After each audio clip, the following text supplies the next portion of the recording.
Eric Pateman from Edible Canada. So let me just give a little intro on Eric, who I've known for quite a while. So Eric is the founder and president of Edible Canada. Beginning as Edible Vancouver in 2005, Eric widened his scope with a culinary artisan retail store and expansion to Edible, British Columbia. In 2011, he opened a full-service restaurant, market kitchen, and retail store across from the public market in Granville Island. Please join me in welcoming Eric Pateman. Excellent. Well, it's a pleasure to be here tonight, and thanks for having me.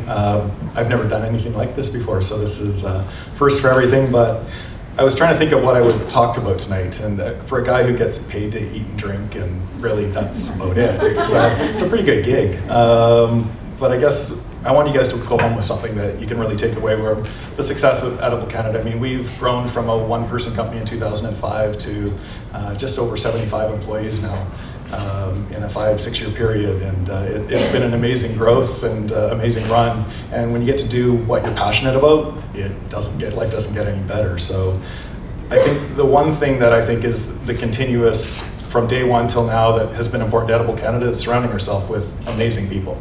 And the group that's here tonight, when I look at Vistador Farms and Organic Lives and Mary from Terra Breads, I mean, these are people that I've known since we started the company, and our success has been their success, and their success has been our success. And I think it's incredibly important to surround yourself with amazing, amazing people. When we started this company, I actually went and traveled the province for 3 months. Decided I didn't know what I was going to do. I went on a road trip and went to go meet people who were doing extraordinary things, and took that information from these people and found these amazing products and people and stories. And it was those stories that really took Edible Canada from this culinary concierge service, which I really started because I wanted a tax write-off for eating out. And I'm really not kidding about that. I was in Paris and I came across a company called Edible Paris that was a culinary concierge service that was started by a woman from Edmonton. And I phoned my accountant from Paris and said, if I start this and set up a website, can I write off every meal? And that's where Edible came from. Had no intention of really doing this, but here we are 6.5 years later, and it's amazing the impact that Edible Canada has grown to have over the last 6 years. We represent over 300 artisan food suppliers. We work with chefs, farmers, artisan beverage manufacturers, everybody from across the country now, and travel around the country and the world promoting the best of what BC, Canada, and Vancouver has to offer. And why wouldn't you want to do that? I think for me, that one of the things that we've really focused on is promoting this through various channels. And again, it's not because I really wanted to do that, it's because I have the attention span of a gnat. And I get bored within about 2 seconds, and I need to find something else to keep my attention. So we've gone from retail artisan store to culinary tours with gourmet kayaking trips and farm tours and outie weekends, and you name it, anything that I can sort of think of that I want to do, there's somebody else who's going to pay for it and let me do it for free. It's been amazing. When I look at people like Vistadoro who are here tonight, and Patrick, they've been our staple since day one. It's been one of our best-selling products since the day we opened Edible Canada and Edible Vancouver and Edible BC, whatever we're going to be called next year. We are certainly going out there and going and traveling the world, but it's been those key products and the people behind those products that have allowed us to grow. The staff I've had people who've been with me since day one, and having them and allowing them to grow and be nurtured and be excited about what we're doing and taking their passion and translating it into what we do as a company has been monumental. I mean, I couldn't do this on my own, and it truly has been about surrounding myself with these amazing people. Stephanie Ewan's here tonight, and I still remember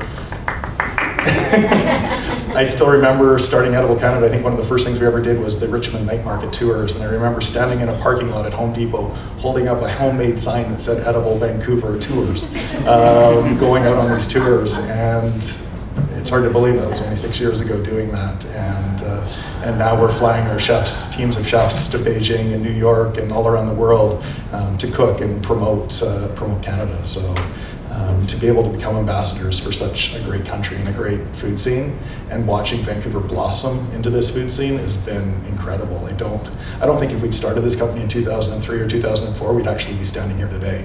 because I don't think the city and the market was ready for it. I think we just hit this at the right time with the right amount of energy and passion. And I've watched, I don't know how many people try and enter this market or enter culinary tourism.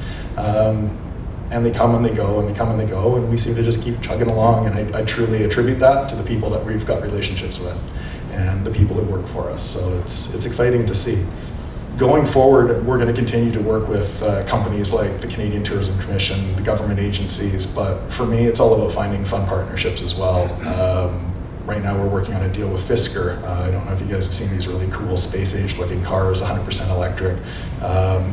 Edible Fisker is now going to be the official car of Edible Canada, because we're finding these partnerships and abilities for us to promote other people's brands and other people's inventiveness with our target market and vice versa. And finding these partnerships allows us to really provide a win-win relationship. And I think that's the other key that we're always looking at, whether it's our employees or our partnerships or our retailers or anybody that we're working with. It's how do we benefit them?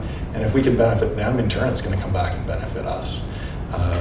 And I think that's the one most people miss when they're actually doing these partnerships is it's always about what do I get out of it? And I think we've turned that around and we've looked at it going, well, what do we get out of it? From a staffing perspective, we've done the same thing with our management. All of my key management staff are 30 and under. And so rather than hiring experience, we've hired for passion. And that passion has paid off immensely.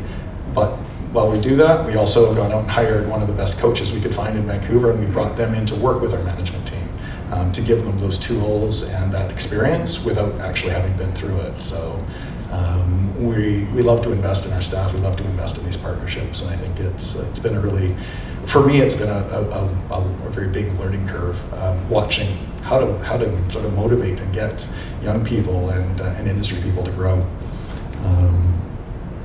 I have to say I'm incredibly proud of what I've watched Edible Canada become over the last 6 years. 6 years ago, I didn't know anybody in this room. I didn't know anybody in the food scene in Vancouver. I'd been out of cooking for a dozen years. 6 years later, we've managed to become sort of the resource for the best of what the province has to offer, and we're incredibly proud of that. And I think when I look, and just this morning I got an email from China, and turns out it was a customer who I'd taken on a tour 6 years ago, and we had forged this amazing relationship. We've seen each other probably twice a year over the last 6 years, and last night she was in Beijing having dinner with the Canadian ambassador to China. And what comes up in the dinner conversation? It's Edible Canada. And what are we doing, and how do we get into the Chinese market, and how do we be there? And all of a sudden I've got an email from the ambassador this morning saying, when are we going to get together and how are we going to make this happen? So I think the brand of Edible Canada has taken on so much more than just a little 400 square foot retail store at Granville Island. I think it's truly become a global brand, and I think over the next decade, I would love to see Edible Canada define what new Canadian cuisine is, and I think that's that's certainly a lofty goal, considering everyone thinks of Canada as salmon, maple syrup, poutine.